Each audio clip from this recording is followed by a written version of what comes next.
News చూస్తున్నాము. ఇవాల్టి నుంచి PRS 2 విడత ప్రజాశ్రోత సభలు ప్రారంభం కానున్నాయి. సీఎం కేసీఆర్ ప్రచారంలో పాల్గొననున్నారు. ఇవాళ అచ్చంపేట, వనపర్తి, మునుగోడులో ప్రజాశ్రోత సభలు నిర్వహించనున్నారు. ఈ 3 ప్రజాశ్రోత సభల్లో సీఎం కేసీఆర్ పాల్గొంటారు. దీంతో అచ్చంపేట, వనపర్తి, మునుగోడులో బహిరంగ సభల ఏర్పాట్లు పూర్తి చేశారు. ఇక సీఎం కేసీఆర్ ప్రసంగంపై సర్వత్రా ఉత్కంఠ నెలకొంది.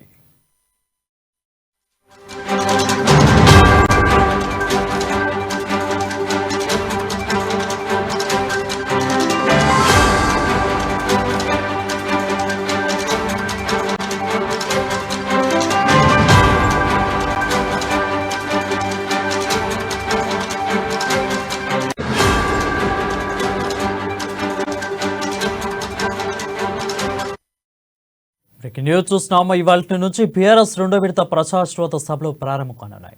సీఎం కేసీఆర్ ప్రచారంలో పాల్గొంటారు. అయితే ఇవాళ అచ్చంపేట, వనపర్తి, మునుగోడులో ప్రజాశ్రోత సభలు నిర్వహించనున్నారు. ఈ 3 ప్రజాశ్రోత సభలో సీఎం కేసీఆర్ పాల్గొంటారు. దీంతో అచ్చంపేట, వనపర్తి, మునుగోడులో బహిరంగ సభల ఏర్పాట్లన్నీ పూర్తి చేశారు. ఇక సీఎం కేసీఆర్ ప్రసంగంపై ఉత్కంఠ నెలకొంది.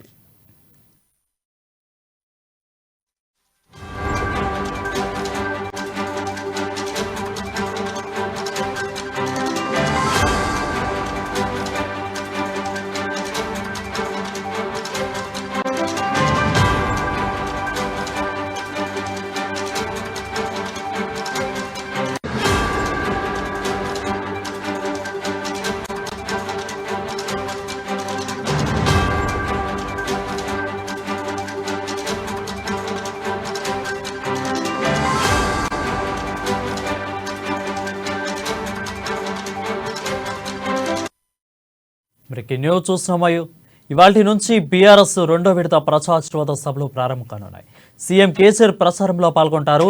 ఇటీవల అచ్చంపేట, వనపర్తి, మునుగోడులో ప్రజాశ్రోత సభలు నిర్వహించనున్నారు. ఈ 3 ప్రజాశ్రోత సభలో సీఎం కేసీఆర్ పాల్గొంటారు. దీంతో అచ్చంపేట, వనపర్తి, మునుగోడు బహిరంగ సభల ఏర్పాట్లు పూర్తి చేశారు. ఇక సీఎం కేసీఆర్ ప్రసంగంపై సర్వత్రా ఉత్కంఠ నెలకొంది. దీనిపై మరింత సమాచారం మా ప్రతినిధి ప్రదీప్ అందిస్తారు. ప్రదీప్, చెప్పండి, సభ ఏర్పాట్లు ఏ విధంగా చేశారు? వరుణ్, ఈ రోజు ఎలక్షన్ లో భాగంగా ప్రజా ఆశీర్వాద సభకు ముఖ్యమంత్రి కేసీఆర్ ఉమ్మడి పాలమూరు జిల్లాలోని అచ్చంపేట మరియు వనపర్తి సభల్లో పాల్గొన్నారు. ఇప్పటికే ఈ సభలకు సంబంధించి ఏర్పాట్లు పూర్తయ్యాయని చెప్పొచ్చు. అయితే అచ్చంపేటలో ముందుగా 11:40కి హెలికాప్టర్ ద్వారా సీఎం ప్రజా ఆశీర్వాద సభలో పాల్గొన్నారు. అయితే హైదరాబాద్ రోడ్డులోని అటవీ శాఖ కార్యాలయం ఆపోజిట్ లో దాదాపు 10 ఎకరాల స్థలంలో ఈ సభ ఏర్పాట్లు చేశారు. అయితే ముందుగా అక్కడికి చేరుకొని ప్రజా ఆశీర్వాద సభలో మాట్లాడినారు. అయితే అచ్చంపేటకు సంబంధించి ప్రధానంగా సాగునీరు ప్రాజెక్టు ఏదైతే ఉమామహేశ్వర ప్రాజెక్టు ఉందో దాని గురించి కూడా హామీ ఇవ్వబోతున్నట్లు కూడా మనకు తెలుస్తా ఉంది. అయితే ఇప్పటికే అచ్చంపేటకు సంబంధించి ఎన్నో ఏదైతే అభివృద్ధి కార్యక్రమాలు చేశానని, తర్వాత రాబోయే ఎలక్షన్ లో మేనిఫెస్టో ద్వారా ప్రకటించిన పథకాలన్నీ పూర్తి స్థాయిలో అమలు చేస్తామంటూ కూడా చెప్తున్న నేపథ్యం అయితే ఉంది. అయితే ఇక అచ్చంపేటకు సంబంధించి పలు ఏదైతే అభివృద్ధి కార్యక్రమాలు కూడా అడిగే ఛాన్స్ ఉందని కూడా చెప్తున్నారు. అయితే స్థానిక సిట్టింగ్ ఎమ్మెల్యే గువ్వల బాలరాజు అచ్చంపేట నియోజకవర్గానికి సంబంధించి పలు ఏదైతే సమస్యలు ఉన్నాయో అవి కూడా సీఎం ముందు ఉంచున్నట్టు కూడా మనకు తెలుస్తా ఉంది. దీనికి సంబంధించి సీఎం తో కూడా పక్కాగా హామీ పొందాలని కూడా చూస్తున్నట్టు తెలుస్తుంది. అయితే ఈ సభకు సంబంధించి దాదాపు 80,000 నుంచి 1,00,000 మంది భారీగా పాల్గొనే అవకాశం ఉందని కూడా తెలుసు. అయితే ఇప్పటికే ఈ సభల గురించి మొత్తం ఏర్పాట్లు అయితే చేశారు. అయితే 11:40కి మొట్టమొదట అచ్చంపేట రానున్న నేపథ్యంలో ఇప్పటికే ప్రజలైతే స్వచ్ఛందంగా వస్తున్నటువంటి పరిస్థితి అయితే ఉంది. మరోవైపు ఇక్కడి నుంచి 12:40కు ఇక్కడి నుంచి బయలుదేరి వనపర్తి పాలిటెక్నిక్ గ్రౌండ్ లో ఏర్పాటు చేసిన ప్రజా ఆశీర్వాద సభలో పాల్గొన్నారు. అయితే ఇటీవలే బీఆర్ఎస్ పార్టీలో చేరిన రావుల చంద్రశేఖర్ రెడ్డి కూడా ఈ సభలో పాల్గొన్నట్టు కూడా మనకు తెలుస్తా ఉంది.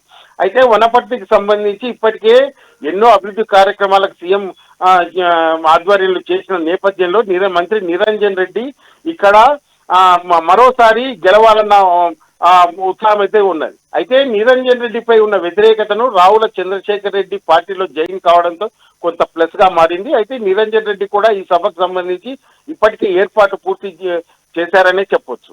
అయితే ఈ సభకు కూడా 1,80,000 నుంచి 1,00,000 మంది హాజరయ్యే అవకాశం ఉంది. వనపర్తి నియోజకవర్గం సంబంధించి ఒకటే నియోజకవర్గం కాబట్టి జిల్లా హెడ్ క్వార్టర్ లో పాలిటెక్నిక్ గ్రౌండ్ లో ఈ సభను ఏర్పాటు చేశారు.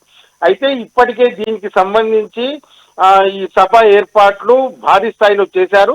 అయితే సీఎం కూడా ఒక ప్రత్యేకత ఈ వనపర్తిలో ఉందనే చెప్పొచ్చు.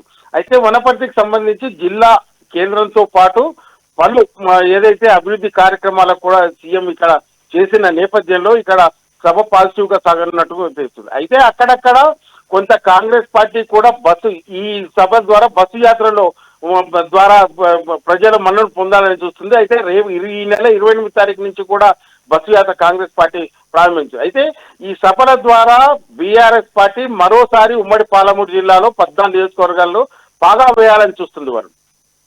రైట్. అయితే ప్రదీప్, ప్రజెంట్ తెలంగాణలో చర్చనీయాంశం మేడిగడ్డ బ్యారేజీ. సో ఈ మేడిగడ్డ బ్యారేజీ మీద 3 సభల్లో ఏమన్నా కేసీఆర్ మాట్లాడే అవకాశాలు ఏమైనా కనిపిస్తున్నాయా? అయితే ఈ మేడిగడ్డ బ్యారేజీకి సంబంధించి ఇప్పటికైతే బీఆర్ఎస్ పార్టీ స్పందించలేదని చెప్పొచ్చు. అయితే మేడిగడ్డ బ్యారేజు ఏదైతే కుంగిపోవడంతో కొంత ఇబ్బందులు నెలకొన్నాయి. అయితే మేడిగడ్డ ప్రాజెక్ట్ గురించి ఈ సభల్లో సీఎం ప్రస్తావించకపోతున్నట్టు కూడా మనకు తెలుస్తా ఉంది. దీనికి సంబంధించి అధికారులు, ఇంజనీరింగ్ అధికారులు ఇప్పటికే ప్రక్రియ మొదలు పెట్టారు.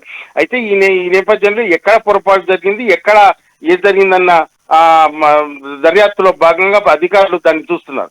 అయితే ఈ ప్రాజెక్టుకు సంబంధించి ఇప్పటికీ ఉమ్మడి పాలమూరు జిల్లాలకు అయితే కొంత వ్యతిరేకత నెలకొన్నది. ప్రాజెక్టు ఏదైతే పనుల్లో నాణ్యత లోపించిందని బీఆర్ఎస్ ఒకవైపు బీఆర్ఎస్ పార్టీ, అధికార పార్టీ గొప్పలు నీళ్లు ఇచ్చాము, ప్రాజెక్టులు కట్టామంటూ గొప్పలు చెప్తున్నా కూడా ఇటువంటి నాణ్యత రాహిత్య పనుల ద్వారా కొంత నష్టం కలిగించే అవకాశం కూడా ఉంది.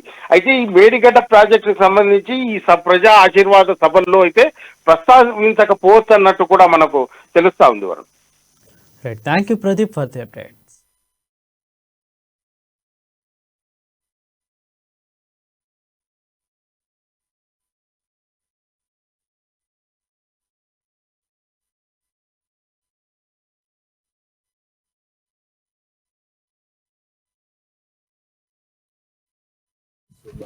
ఇక్కడ పాలిటెక్నిక్ కళాశాల మైదానంలో ఇక్కడ భారీ సభను ఏర్పాటు చేయడం జరిగింది.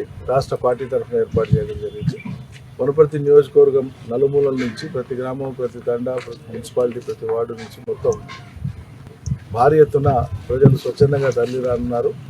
మాకు ఇప్పటికి అందిన అంచనా ప్రకారంగా రేపటి సభకు 60,000 దాటిపోతున్నారు. అది ఎంత దాకానైనా పోవచ్చు. అతి భారీ సంఖ్యలో వస్తున్నారు. గత ఎన్నికల సమయంలో ముఖ్యమంత్రి గారు ఇక్కడే ఇదే గ్రౌండ్లో వాగ్దానం చేసినటువంటి ప్రతి పని తూచా తప్పకుండా చేయించడం జరిగింది. వారు రోడ్ల విస్తరణకు మాట ఇచ్చినారు, నేను పూర్తి చేయించిన. వారు మెడికల్ కళాశాలకు మాట ఇచ్చినారు, అనుమతి ఇచ్చినారు, నేను కళాశాల కట్టిపించి కళాశాల ప్రారంభం కూడా చేయించినాం. ప్రభుత్వ ఇంజనీరింగ్ కళాశాలకు మాట ఇచ్చినారు, దాన్ని ఏర్పాటు చేయించినాం. నర్సింగ్ కళాశాలకు మాట ఇచ్చినారు, దాన్ని ఏర్పాటు చేసినాం. మాట ఇవ్వనటువంటి దాని ప్రస్తావన కూడా లేనటువంటి అగ్రికల్చర్ కాలేజ్ కానీ, ఐటీ టవర్ కానీ వాటిని కూడా సాధించుకున్నాం. సుమారు 2 గంటల ప్రాంతంలో గౌరవ ముఖ్యమంత్రి గారు హెలికాప్టర్ ద్వారా వనపర్తి ఎన్నికల సభకు చేస్తున్నారు. ఇక్కడ పాలిటెక్నిక్ కళాశాల మైదానంలో ఇక్కడ భారీ సభను ఏర్పాటు చేయడం జరిగింది. రాష్ట్ర పార్టీ తరఫున ఏర్పాటు చేయడం జరిగింది. వనపర్తి నియోజకవర్గం నలుమూలల నుంచి ప్రతి గ్రామం, ప్రతి తండా, ప్రతి మున్సిపాలిటీ, ప్రతి వార్డు నుంచి మొత్తం భారీ ఎత్తున ప్రజలు స్వచ్ఛందంగా తరలిరానున్నారు. మాకు ఇప్పటికి అందిన అంచనా ప్రకారంగా రేపటి సభకు 60,000 దాటిపోతున్నారు. అది ఎంత దాకానైనా పోవచ్చు. అతి భారీ సంఖ్యలో వస్తున్నారు. గత ఎన్నికల సమయంలో ముఖ్యమంత్రి గారు ఇక్కడే ఇదే గ్రౌండ్లో వాగ్దానం చేసినటువంటి ప్రతి పని తూచా తప్పకుండా చేయించడం జరిగింది. వారు రోడ్ల విస్తరణకు మాట ఇచ్చినారు, నేను పూర్తి చేయించిన. వారు మెడికల్ కళాశాలకు మాట ఇచ్చినారు, అనుమతి ఇచ్చినారు, నేను కళాశాల కట్టిపించి కళాశాల ప్రారంభం కూడా చేయించినాం. ప్రభుత్వ ఇంజనీరింగ్ కళాశాలకు మాట ఇచ్చినారు, దాన్ని ఏర్పాటు చేయించినాం. నర్సింగ్ కళాశాలకు మాట ఇచ్చినారు, దాన్ని ఏర్పాటు చేసినాం. మాట ఇవ్వనటువంటి దాని ప్రస్తావన కూడా లేనటువంటి అగ్రికల్చర్ కాలేజ్ కానీ,